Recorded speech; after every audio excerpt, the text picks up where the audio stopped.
మంగళగిరి ఆర్యవైశ్య కళ్యాణ మండపంలో ఆర్యవైశ్య మహిళా సంఘం ఆధ్వర్యాన పిల్లలకు పెద్దలకు భగవద్గీత భాగవతం పాత కథలు చెప్పే కార్యక్రమం జరుగుతోంది. ఈ కార్యక్రమంలో మహిళా సంఘం నాయకులు డాక్టర్ గిరిజ, ఆర్యవైశ్యం సంఘం నాయకులు సంకా బాలాజీ గుప్తా తదితరులు పాల్గొన్నారు. అనంతరం వారు మాట్లాడారు. 30 రోజుల ప్రోగ్రాం అనేది ఇంటింటా భగవద్గీత అనే కార్యక్రమాన్ని నిర్వహించాము.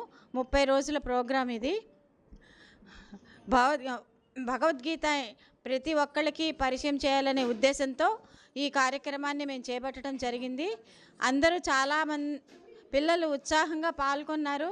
వాళ్ళు భగవద్గీత పారాయణం చేస్తుంటే ఈ రోజుల్లో అసలు చిన్న చిన్న మంత్రాలు చదవటం కూడా రావట్లేదు, చూసి చదవటం కూడా రావట్లేదు. అలాంటిది ఇంతమంది భగవద్గీత పారాయణం చేస్తుంటే నిజంగా చాలా ఆనందంగాను ఆశ్చర్యంగాను ఉంది.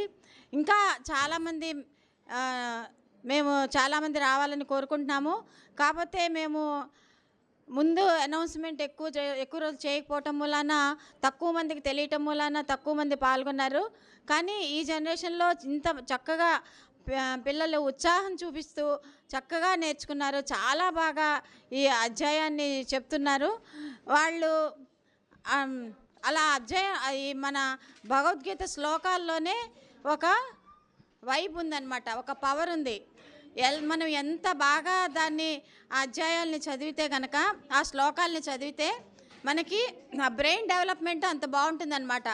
మన టంగ్లో ఉండే అన్ని నర్వ్స్ అన్నీ కూడా యాక్టివేట్ అయ్యి మన బ్రెయిన్కి ఆ వేవ్స్ అన్నీ కూడా వెళ్ళి బ్రెయిన్ యాక్టివేషన్ అనేది చాలా బాగుంటుందన్నమాట. మీరు నిశ్శబ్దంగా ఉండండి. మీరు ఇలా పిల్లలందరూ భగవద్గీత చదువుతూ ఉంటే ఎంతో కన్నుల పండుగగా ఉంది. వేసవి సెలవులలో ఇలాంటి ఆధ్యాత్మిక కార్యక్రమాలలో పిల్లలు పాలు పంచుకొని భగవద్గీత అనేది ఒక మన సబ్జెక్ట్ లాగా అనుకొని రోజుకి 2-3 శ్లోకాలు, కనీసం మినిమం 5 శ్లోకాలు నేర్చుకుంటే కనుక మీకు ఫ్యూచర్ చాలా బాగుంటుంది. విదేశాల్లో పిల్లలే నేర్చుకుంటున్నారు వేలకు. మన భారతదేశంలో నేర్చుకోవటం తక్కువైపోయింది.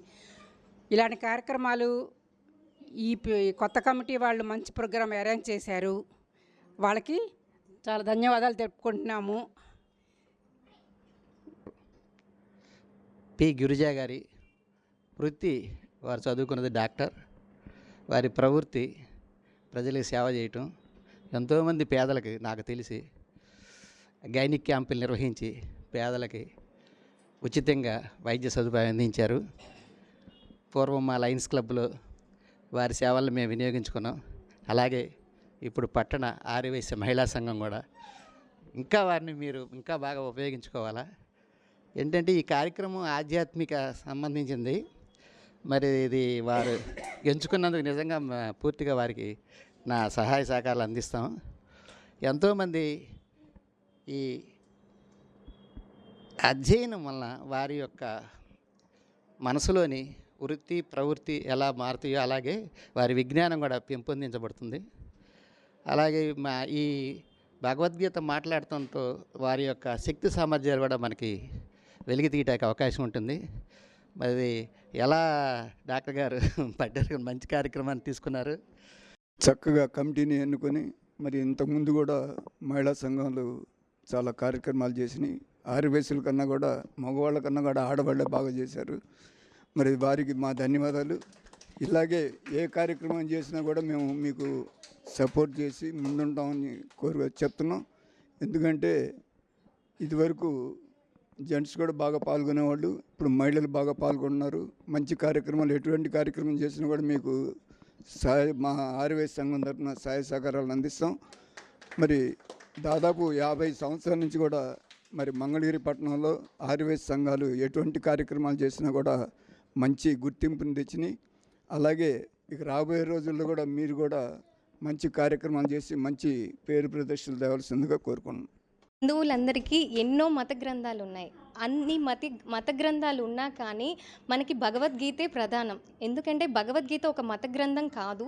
కానీ ఎందుకు ప్రధానం అంటే అర్జునుడికి స్వయంగా శ్రీకృష్ణ భగవానుడే బోధించాడు. ఎందుకు బోధించాడు? అర్జునుడు సంశయంలో ఉన్నాడు. నా చుట్టాలతో, నా తాతలతో, బాబాయిలతో అన్నదమ్ములతో నేను యుద్ధం చేయాలి, ఎలా చేయాలి, ఈ పరిస్థితిలో నేను ఎలా చేయాలి అని చెప్పి యుద్ధాన్ని ఆపి కూర్చుంటాడు అర్జునుడు. ఏం చేయాలి అని అడిగినప్పుడు కృష్ణ భగవానుడు చెప్తాడు. కాబట్టి ఇది డైరెక్ట్గా మనకు కృష్ణ భగవానుడే చెప్పాడు. కాబట్టి మనం భగవద్గీతని ఎంతో గొప్పగా ఆచరించాలి, మనమందరం ఆచరణలో పెట్టుకోవాలి.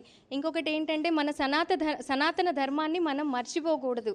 ఎలా అయితే ముస్లిమ్స్, క్రిస్టియన్స్ ఖురాన్, బైబిల్ ఇవి ఎలా ఫాలో అవుతారు, వాళ్ళు ప్రతి సండే చర్చికి వెళ్తారు, మసీదుకి వెళ్తారు, పిల్లల్ని కూడా తీసుకెళ్తారు. అలాగే మనం వారంలో ఒక్కరోజైనా మన పిల్లల్ని దేవాలయాలకు తీసుకెళ్ళడం అలవాటు చేసుకోవాలి.